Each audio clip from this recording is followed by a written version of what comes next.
The morning sun poured softly through the cafe windows, warming the edges of a day that had barely begun, yet carried the weight of a lifetime for the woman who stepped inside.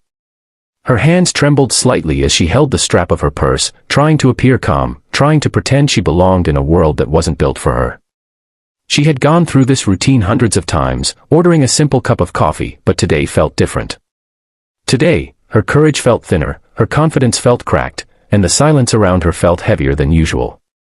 The barista asked a question she couldn't hear, and all she could do was freeze, her fingers lifting halfway to sign something she knew he didn't understand. The room blurred for a second, her heart thudding with that familiar ache of helplessness, and she wished just once that someone, anyone, would see her struggle and not just stare.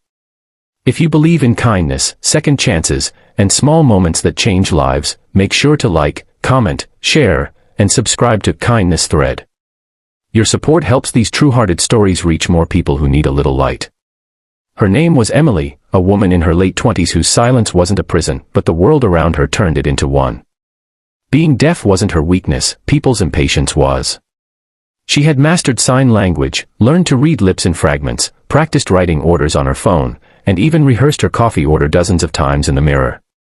But sometimes the smallest tasks felt like mountains, especially on days when the world moved too fast for her to catch up. Today began as one of those days. The cafe buzzed with morning chatter, cups clinking, steam hissing from machines, yet to her ears it was a muted storm of shadows and movement. She tried to explain her order by pointing, signing, even taking out her phone to type it, but the barista looked confused, glancing back at the growing line. Emily felt the sting of eyes on her, the silent judgment, the impatience, and she wanted to shrink into herself and disappear.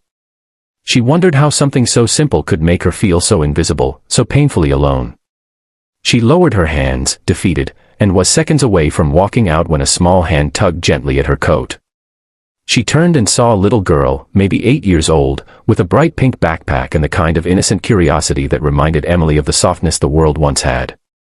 The girl looked up with wide eyes filled with an emotion Emily rarely saw in strangers, pure concern, unfiltered, genuine.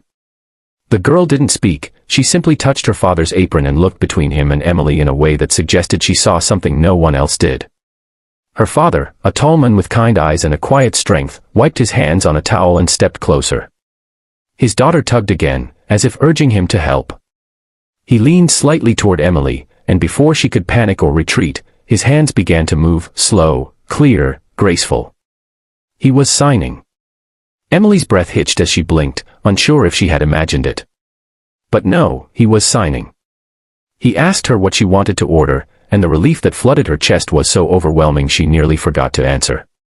Her fingers moved with a mix of surprise and gratitude as she signed back, telling him her order. For the first time that morning, someone understood. The man nodded gently, translating her order to the barista with ease, then turned back to her and signed that everything was taken care of. Emily felt her eyes burn, not from sadness, but from the sudden warmth blooming inside her. She signed thank you with both hands, her gestures full and emotional, the kind that held more meaning than the phrase itself. He simply smiled, a soft smile that said he was happy to help. His daughter beamed proudly, as though she had been part of something important, and she had been. That small tug, that innocent urge to help, had sparked a moment that Emily knew she would never forget. As Emily waited for her drink, she watched the father and daughter move around the cafe. The little girl helped him clean a table, swinging her legs playfully, unaware that she had just changed someone's entire morning. Emily wondered what their story was, how they knew sign language, how this man had learned a language most people never thought to learn.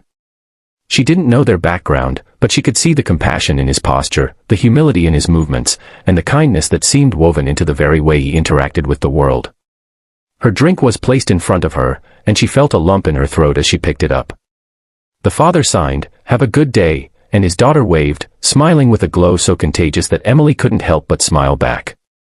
It was a simple gesture, a simple moment, but sometimes simple moments carry the greatest impact. She left the cafe with her shoulders lighter, her heart brighter, and a renewed sense of belonging she hadn't felt in a long time. Emily walked through the busy street, her coffee warming her hands, replaying the moment in her mind. A single dad had stepped forward when no one else had, and his daughter had seen her humanity before anyone else even noticed her struggle. That small connection, that silent language shared between strangers, reminded Emily that kindness didn't need sound to be heard. It could be felt, deeply, powerfully, in the space between hands and heart. As she sat on a nearby bench, sipping her drink, she saw the father and daughter exit the cafe. They walked together, the girl holding his hand, skipping slightly. People hurried past them, lost in their own world, unaware that they had just walked by a man who had become someone's quiet hero. Emily wished she could say more, express how big the impact was, but some gratitude exists beyond words, spoken or signed. Sometimes it lives quietly inside us, shaping the way we see the world from that moment onward. If this story touched your heart even a little, please like and share this video, and don't forget to subscribe to Kindness Thread. Your engagement helps spread more stories that inspire kindness and hope. Before the ending, take a moment to comment, have you ever seen a small act of kindness change someone's day? Emily stood, feeling stronger than when she walked in. Her world had not changed, her silence had not disappeared, but someone had met her halfway, and that made all the difference. On an ordinary day, in an ordinary cafe, a single dad and his little girl reminded her that even in a noisy world, kindness speaks the loudest. It was a bright, ordinary day, the kind of day when sunlight rests gently over the streets, cafes breathe with quiet chatter, and people move through life without noticing how a single moment can completely rearrange someone's heart. Ethan, a 32-year-old single father, sat outside a modest corner cafe, sipping his morning coffee and trying to navigate the invisible heaviness that had been living on his shoulders for years. Bills, responsibilities, loneliness, the fear of failing his young daughter, everything weighed on him silently. He was used to it by now, used to carrying the world alone. But even he didn't know that today, someone else's quiet heartbreak was about to collide with his own in the most unexpected way. If you believe in kindness, healing, and second chances, then please like, comment, share, and subscribe to Kindness Thread, because stories like this remind us how deeply humans can change each other. As Ethan stared blankly at the street, lost in thought, a young woman approached hesitantly. She looked to be in her late 20s, wearing a simple blue dress that had faded slightly with time. Her blonde hair was tied back into a neat ponytail, but a few strands had escaped, brushing her face in the soft breeze. There was something unusual in her eyes, something quietly breaking, something pleading. She shifted her weight from one foot to the other, trying to steady herself. Then, in a trembling voice, she asked the words that startled him out of his thoughts, "Can you give me a hug, please?" There was no drama in her tone, no manipulation, no theatrics, just a raw, unfiltered vulnerability that struck Ethan deeply. She wasn't asking for money. She wasn't asking for help. She was asking for human touch, something so simple yet so rare when life becomes unbearable. Ethan looked at her closely now, noticing her tired posture, the faint redness around her eyes, the way she held her arms as if trying to hold herself together. She seemed like someone who had been fighting battles with no witnesses. Her name was Claire. She had moved to the city 2 months earlier, chasing a job that fell apart as quickly as it began. Money had run out. Friends never materialized. And worst of all, she came from a family where expressing pain was considered weakness. She had always suffered silently, until silence became too heavy to carry. Last night was the breaking point. She had cried alone in her small rented room until her chest ached, realizing she hadn't been genuinely hugged in years. Today, she walked aimlessly, hoping someone, anyone, might look at her like she mattered. And then she saw Ethan, sitting alone, looking as lost as she felt. Ethan gently stood up, unsure if she truly meant what she asked. But when he saw her eyes, full of suppressed storms, he stepped forward. Without hesitation, Claire collapsed into his arms. The moment she felt held, something inside her finally shattered. She cried silently, her face buried against his shoulder. Ethan didn't ask her to stop. He didn't rush her. He simply held her, steady and warm, letting her release years of silent ache. For a brief moment, two broken lives leaned against each other, creating a fragile space of healing neither had planned for. As Claire pulled away, embarrassed, Ethan offered her his seat and asked gently if she wanted to talk. She hesitated, but something about him felt safe, maybe because he wasn't pretending to be perfect. Maybe because she could sense that he, too, understood what it meant to carry invisible scars. They talked. Not about dramatic tragedies, but about simple truths, loneliness, exhaustion, disappointments, and the strange comfort of being understood by a stranger. Ethan shared a bit about his life as a single dad, How hard it had been since his wife left years ago, and how he often felt inadequate despite trying his best. Claire admitted she had never felt truly supported in her life. They weren't solving each other's problems, they were merely honoring them, acknowledging the pain neither had spoken aloud before. And in that exchange, something softened between them. Ethan offered to get her lunch, and though she hesitated, her grateful smile was impossible to hide. They ate together, and for the first time in a long time, Claire laughed, softly, but genuinely. Ethan noticed. He realized how unfamiliar he was with the sound of his own laughter, too. As the afternoon approached, Claire confessed she didn't know what she would do next.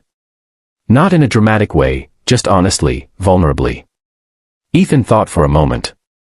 He didn't want to overstep, but he also couldn't let her walk away feeling unwanted again. He called a women's support center whose volunteers specialized in helping people rebuild stability with compassion and safety.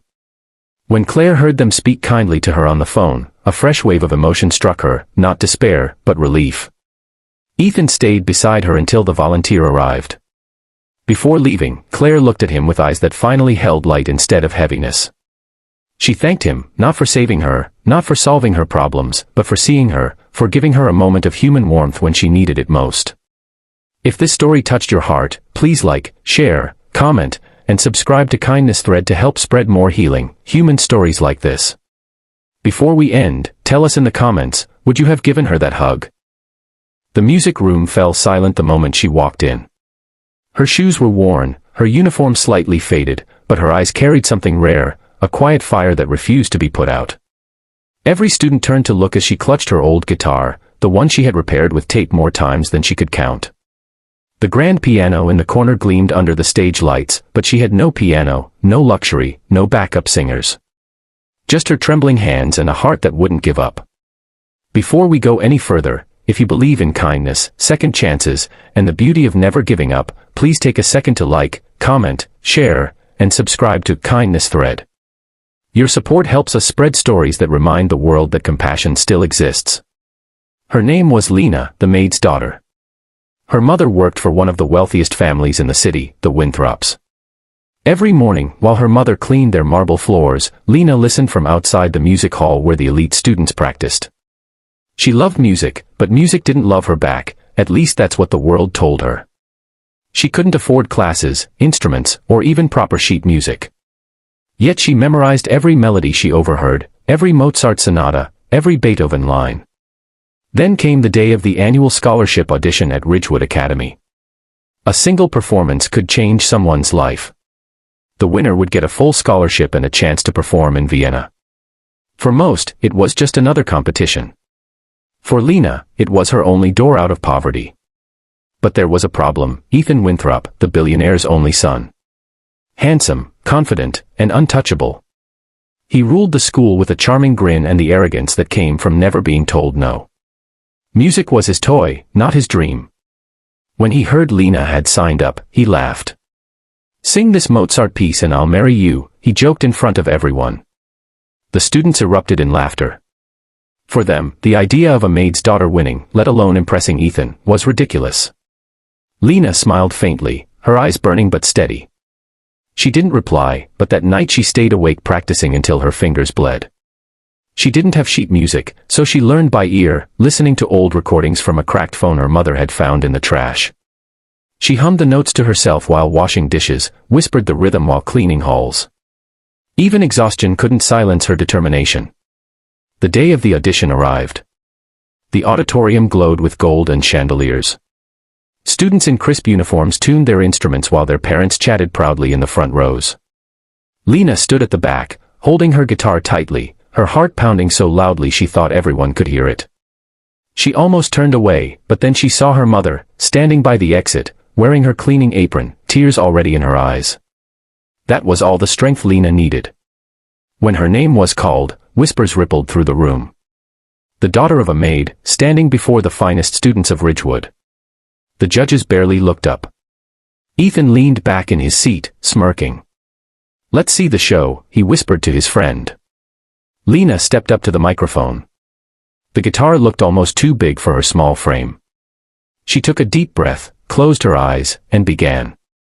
The first few notes were soft, almost fragile, like a secret being shared. But then, something happened. The melody grew stronger, fuller.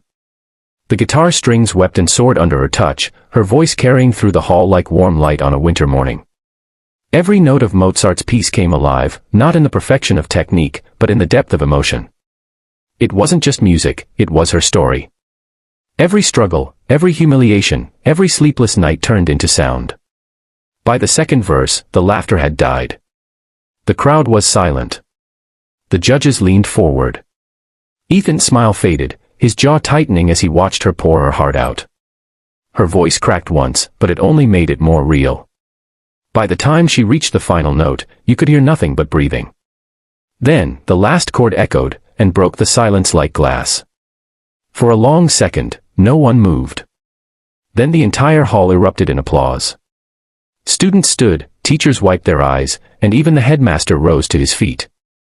Lena stood frozen, tears streaming down her face, unsure if she was dreaming. Ethan got up slowly and walked toward the stage. His face was pale, his usual arrogance replaced by something else, shame, awe, maybe even admiration. When he reached her, he didn't speak at first. Then he whispered, just loud enough for her to hear, "You were right. Music isn't about money. It's about heart." He smiled weakly. And for what it's worth, I wasn't joking anymore. The crowd cheered louder, but Lena only bowed and walked off stage straight into her mother's arms. The scholarship was hers. Her life had changed in a single song. In the days that followed, the video of her performance went viral online. People were captivated by the maid's daughter who sang Mozart and silenced the rich. Offers poured in from music schools around the world. But Lena stayed humble, still helping her mother clean when she could. When reporters asked her what gave her strength, she said, "My mother taught me that walls only exist until you sing through them." Years later, when she stood on the grand stage in Vienna, the same audience that once doubted her now listened in awe. And somewhere in the front row sat Ethan, no longer the arrogant heir, but a man who had learned what real talent looked like. Before we end this story, if this moment touched your heart, if it reminded you that dreams can rise from any place, no matter how small or poor, please like this video, share it with someone who needs hope, and subscribe to Kindness Thread. Every like helps us bring more true and emotional stories to life. And before you go, tell us in the comments, what's one dream you refuse to give up on, no matter what others said? Lena's story reminds us that destiny doesn't ask where you're born, it listens to how bravely you sing. On a bright weekday afternoon, sunlight streamed through the tall glass windows of the busy cafe where people moved with the fast rhythm of their ordinary lives, unaware that something extraordinary was about to happen at one simple corner table. The aroma of freshly brewed coffee filled the air as chatter echoed softly, but everything shifted when a young girl, barely in her early 20s, stepped inside using crutches, moving slowly and carefully, her single leg supporting her every trembling step. Her eyes searched for an empty seat, but the cafe was crowded, every table filled with people who barely noticed her presence. Some glanced at her prosthetic stump and then quickly looked away, not out of cruelty but discomfort, unsure of how to react. Yet the moment felt heavy, because she stood there trying not to look helpless, trying not to let the world see the loneliness she had carried for years. And then her gaze fell upon a table by the window, a spot occupied by a single dad and his little daughter. Gathering her courage, she approached them, her voice soft but steady, asking if she could share the table. And in the next few seconds, something happened that no one in the cafe expected. Before we continue, if you believe in kindness, second chances, and stories that remind us of humanity, please like, comment, share, and subscribe to the channel Kindness Thread, because your support helps more heart-touching stories reach the world. The girl's name was Elena, a quiet and introverted soul who had lost her leg in an accident 3 years earlier when a speeding truck hit the bus she was traveling in. While her physical wounds had healed to some extent, the emotional scars ran deeper than anyone could imagine. Every day was a new battle, walking in public, feeling people's stares, struggling with loneliness, and fighting the constant fear that she would always be treated differently. Today had been especially hard for her. She had gone for a job interview where the employer, despite maintaining a polite tone, subtly implied that her condition might make things complicated. She had left the building with a forced smile, but her heart felt like it was slowly crumbling. She entered the cafe hoping for a moment of peace, a small break from the harshness of reality. But seeing no empty tables made her feel even more invisible, until she noticed the little girl looking at her with gentle curiosity instead of fear or pity. That gave her the courage to approach. Across the table sat Daniel, a single father in his early 30s, holding a cup of coffee with one hand while gently keeping his daughter close with the other. Life had not been kind to him either. His wife had passed away 2 years ago after a long illness, leaving him to raise their daughter, Mia, alone. He had been doing his best, juggling 2 jobs while trying to keep Mia's world warm and full of love despite the empty space in their home. He came to the cafe every afternoon after picking Mia up from school, using the quiet hour to catch his breath before facing the rest of the day. When he looked up and saw Elena standing nervously, balancing on her crutches, he noticed the subtle shaking in her arms, the slight pain in her eyes, and the tiredness that came from carrying too many emotional burdens at once. He also noticed how everyone else avoided meeting her gaze, hoping someone else would take responsibility. In that moment, Daniel knew what he had to do. Instead of giving her a hesitant nod or a polite gesture, he smiled warmly, pulled out a chair with his free hand, and made space for her as if she was an old friend. His welcoming expression wasn't forced or awkward, it was genuine, the kind of kindness that comes from someone who knows exactly what it feels like to be hurt, judged, and tired. The people nearby who had pretended not to notice the girl now stared with curiosity, surprised by the natural ease with which Daniel invited her to sit. Elena sat down slowly, gratitude filling her heart as she realized she had not expected kindness today, not after the morning she'd had. The sunlight fell softly on the table, casting warm reflections on the glass. Mia, the little girl with golden curls, leaned slightly toward Elena, fascinated not by her missing leg but by the bright red shirt she wore and the tiny stickers on her crutches. Mia asked her innocent questions about the stickers and the colors she liked, and Elena answered with a smile she had not felt in weeks. Daniel watched the interaction with quiet admiration. It amazed him how children could see the world without judgment while adults often let fear build invisible walls. As the minutes passed, Elena found herself opening up in ways she hadn't expected. She spoke about her accident, about how she once loved dancing, how she had lost more than just a limb that day, and how rebuilding her confidence felt like walking uphill every single day. Daniel listened with patience and gentle empathy, sharing a little about his own struggles, how losing his wife had made him feel broken, how he sometimes doubted if he was enough for Mia, and how every day was a lesson in trying again despite the pain. Their conversation wasn't dramatic, it was simply real, 2 wounded souls recognizing each other's battles and offering understanding instead of pity. The cafe staff, regular customers, and even people passing by through the glass noticed the unusual warmth at the table. Something about the scene, the girl with one leg, the single father, the little daughter, the sunlight pouring over them, felt like a reminder that kindness still existed in quiet corners of the world. And when Daniel told Elena that she was stronger than she realized, that her courage to enter the cafe alone was already proof of her bravery, the entire atmosphere seemed to change. Elena felt her heart lighten, as if someone had lifted a weight she had been carrying too long. Daniel didn't just offer her a seat, he offered her dignity, companionship, and a moment of belonging. And for Elena, that was more healing than any medicine. Hours later, when they finally stood up to leave, Elena felt a sense of hope she had forgotten she was capable of. Mia hugged her tightly before leaving, and for the first time in a long while, Elena didn't feel like an outsider. She felt like she mattered. If this story touched your heart even a little, please remember to like, comment, share, and subscribe to Kindness Thread so more beautiful stories can reach those who need them. Before we end, Sparkle's special request, tell us in the comments, what does kindness mean to you personally? And as Elena stepped out of the cafe, the sunlight felt warmer, the world felt gentler, and for the first time in years, she believed that kindness could change a life, even if only for one afternoon.